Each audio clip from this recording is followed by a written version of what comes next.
It's handy valve. The trunk lift supports on my Audi A3 hatchback have recently stopped doing their job, and it's become outright dangerous to open the hatch. I'll show you. They need to be supported, otherwise it will come crashing down. This door is heavy, and if it falls on you, it can cause serious bodily damage. They stopped working without any prior warning. I have new trunk lift supports by the well-known brand Stabilis that I will be replacing the old with. There are a lot of brand options to buy. You can buy them directly from the Audi dealership. I bought these from a US online parts store. You can expect to pay 10 to 20 US dollars per side, and you should do both sides. On this car, one is original and one was replaced while the car was still under the Audi bumper-to-bumper warranty period. So they can be really hit and miss in terms of their lifespan. Typically, any lift struts should last 5 to 10 years, but that depends on trunk use.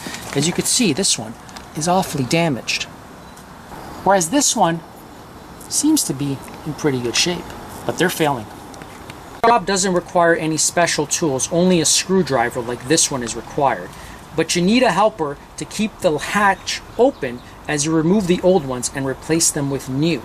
And before you start, always best to have safety goggles for you and any helpers, as you'll be removing some clips and they could fly and hit you, so you need to think safety first.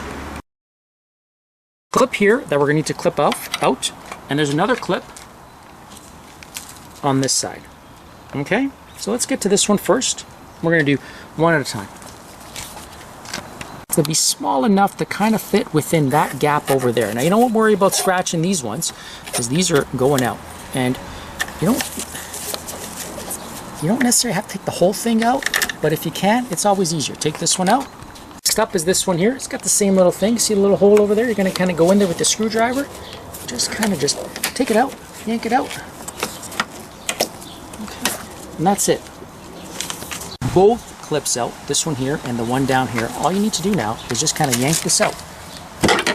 And that's it. It actually came out from the bottom there too. One thing we're going to notice here is that depending on the ones you bought, sometimes they could be a little bit longer. Now this one is a little bit longer in this position, and what we're going to do is we're going to remove both of these, and that'll make the hatch go further back. So let's get to this one.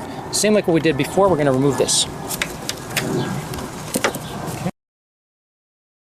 All right, so there you go, right? As you can sort of see, here's the new one, and you see it kind of gives you this extra space by having both of the supports out, so the new one could go in. And before you actually go in and put these one in, you're going to notice that the new ones, if you look inside there, there's gel on both sides.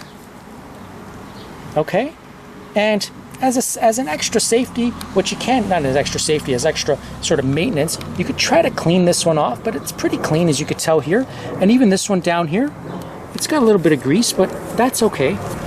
And to put the new one on, all you need to do is it just goes in by force.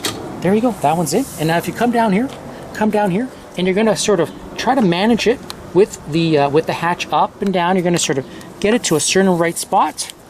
Okay, there's a little bit of a gap there, and all you're gonna do is just push it in there. Now with this one in, fully functioning, you'll see that the roof actually, or the hatch, actually kind of stays by itself, even though we're missing this one here. Usually when you're buying the new ones from the manufacturer, sometimes you're going to notice here, this one is aligned here to take it, this one's not. You see it?